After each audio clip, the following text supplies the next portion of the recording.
Now turn to Section 2.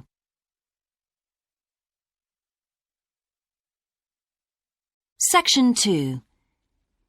You will hear the education officer of a dinosaur museum giving information to some teachers who are planning a school visit. First, you have some time to look at questions 11 to 15.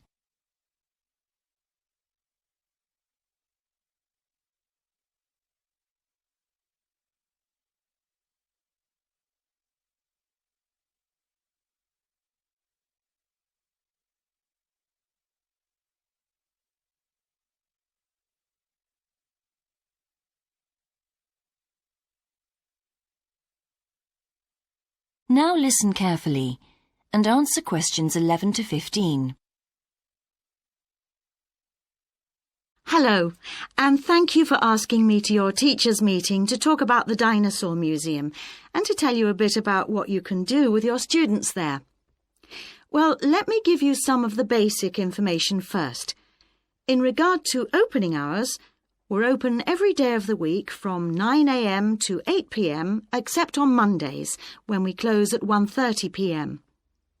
And in fact, the only day in the year when we're closed is on the 25th of December. You can book a guided tour for your school group any time that we're open.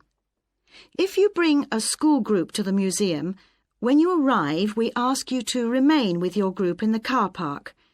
One or more of the tour guides will welcome you there and brief you about what the tour will be about. We do this there because our entrance is quite small and we really haven't got much room for briefing groups in the exhibition area. As far as the amount of time you'll need goes, if you bring a school group, you should plan on allowing a minimum of 90 minutes for the visit. This allows 15 minutes to get on and off the coach, 45 minutes for the guided tour, and 30 minutes for after-tour activities. If you're going to have lunch at the museum, you will of course have to allow more time. There are 2 cafes in the museum with seating for 80 people. If you want to eat there, you'll need to reserve some seating, as they can get quite crowded at lunchtime. Then, outside the museum at the back, there are tables, and students can bring their own lunch and eat it there in the open air.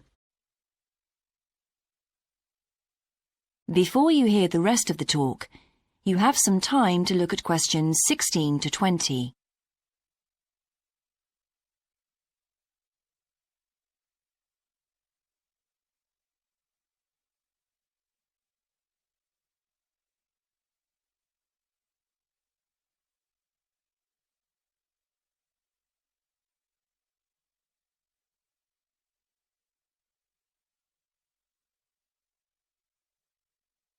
Now listen and answer questions 16 to 20.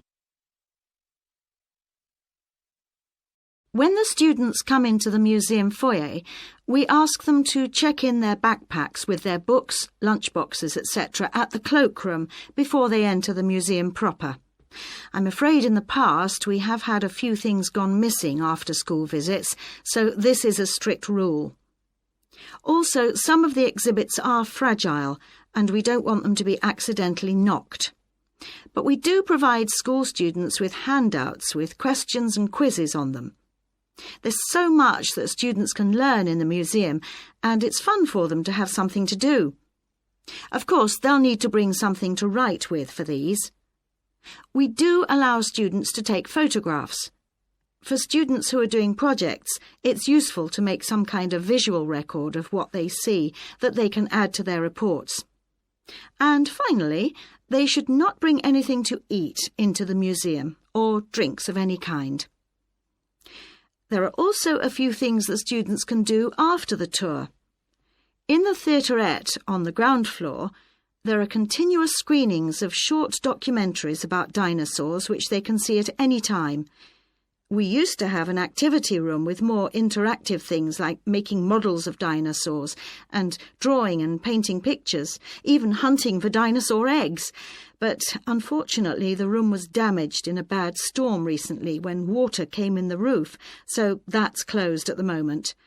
But we do have an IT centre where students have access to CD-ROMs, with a range of dinosaur games. These games are a lot of fun, but they also teach the students about the lives of dinosaurs, how they found food, protected their habitat, survived threats, that kind of thing. And I think that's all I have to tell you. Please feel free to ask any questions if you would like to know anything else about. That is the end of section 2. You now have half a minute to check your answers.